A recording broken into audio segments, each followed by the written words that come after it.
Salam hörmətli şagirdlər, mən sizlərlə bir gün Azərbaycan şifahi xalq ədəbiyyatı mövzusunun izahını verəcəm. Ona görə hamının fikri məndə olsun və dərsin izahına başlayaq.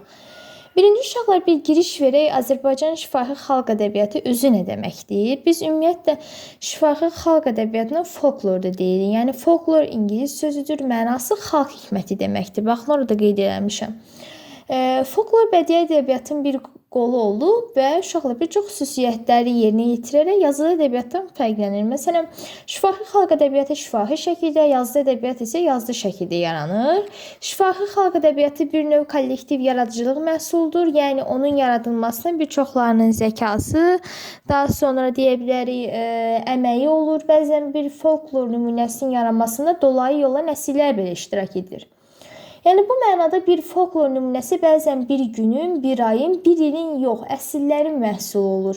Şifahi xalq ədəbiyyatı uşaqlar yazılı ədəbiyyatdan daha qədimdir və şifahi ədəbiyyat nümunələrinin müəllifi bəlli olmadığından xalq yaradıcılığı adlanır. Yazılı ədəbiyyat nümunələrinin isə bir qayda olaraq müəllifi bəlli olur və bu cəhətdən şifahi xalq ədəbiyyatı anonim ədəbiyyat da deyilir.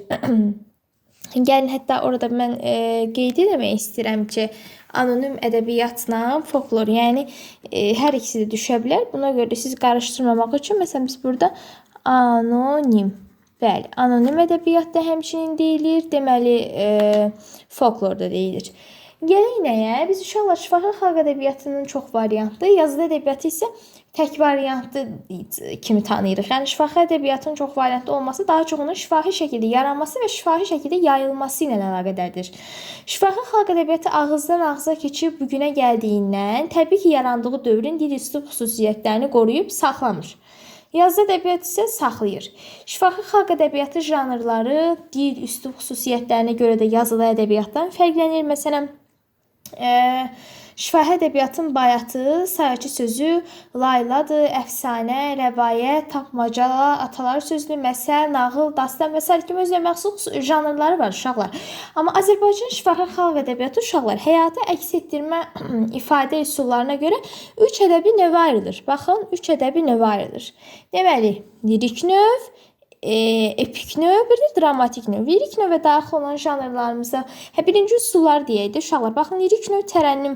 Biz həyata əks etdirmə üsulları keçmişdik. Demişəm, sizin onlayn dərslərimizdə tərənnüm üsuludur, təsvir təhkiyə üsuludur. Bir də ki, dramatik növdəki əyani göstərmə, sözünü göstərmə üsulu ilə əsaslanır.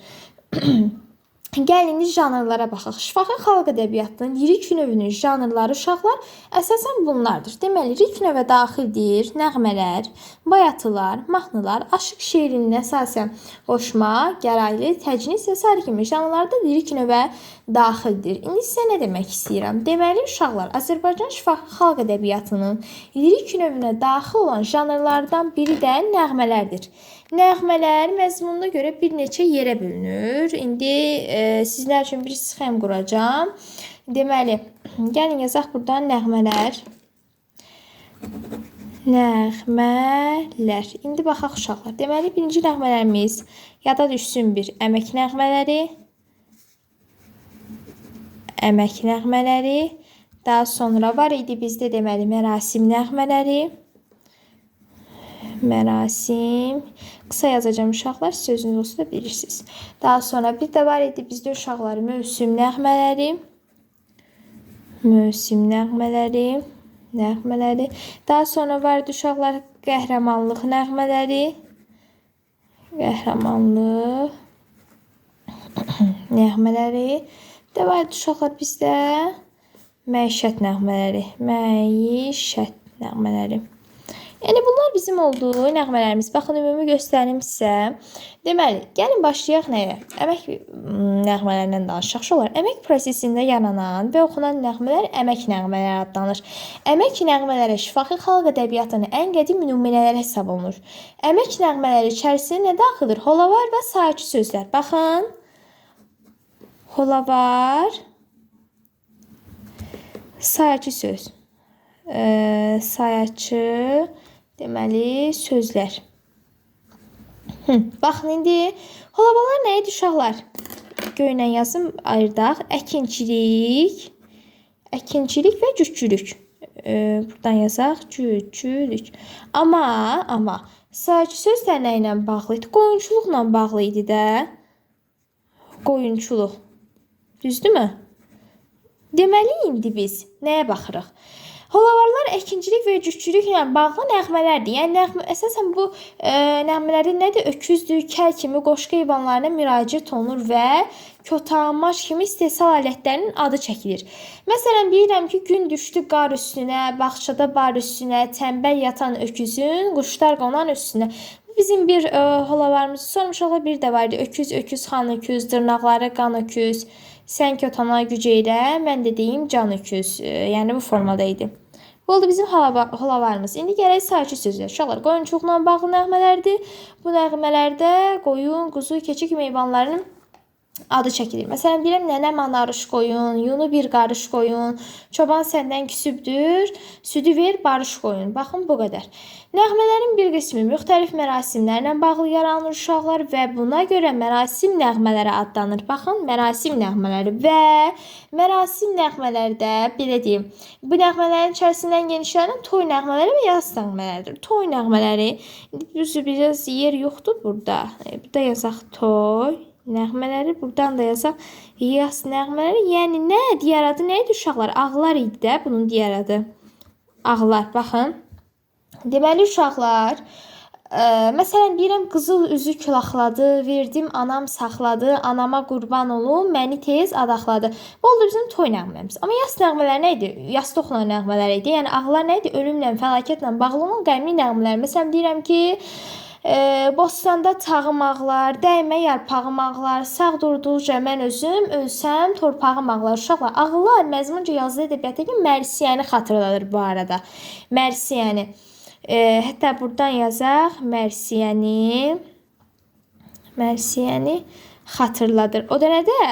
Yazılı ədəbiyyatda. Yazılı ədəb yazaq, ədəbiyyat. Deməli uşaqlar, indi gəlirik sizinlə növbəti nəğmələrimizdən biri olan mövsüm nəğmələri. Mövsüm nəğmələri uşaqlar ilin ayrı-ayrı fəsilləri ilə əlaqədar olur. Məsələn, üçü bizə yağdır, üçü cənnət bağıdır, üçü yığır gətirir, üçü vurur dağıdır. Yəni tapmaca xarakterli bu nəğmələr qış, yaz, yay və payız fəsillərinə işarə olunur. Səhv etmirəmsə qış, yay, yaz olmalıdır.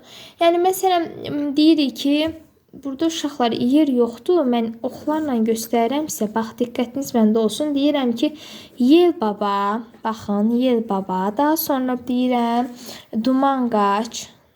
Duman qaç. Daha sonra deyirəm məsələn günəş çıx. Günəş çıx. Sonra deyirəm yağmur gəl.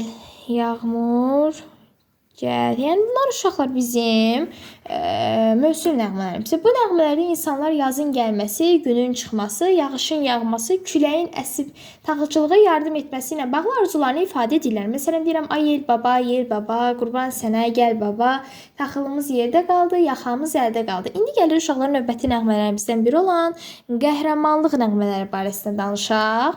Koroğludur, Qaçaq Nəbidir, Qaçaq Kərəmdir, Qatır Məmməd kimi xalq qəhrəmanları ilə bağlı oxunan və döyüşə, mübarizəyə səslənən nəğmələrimizdir. Məsələn, deyirəm, dolun at belinə qoç igidlərim, xodkarı taxtından indirək hoydu, talayaq mülkünü, alaq malını, öyünü başına indirək hoydu. Yəni, belə nəğmələr daha çox aşıqlar tərəfindən ifa olunur. İndi mən məişət nəğmələri barəsində danışacağım. Uşaqlar,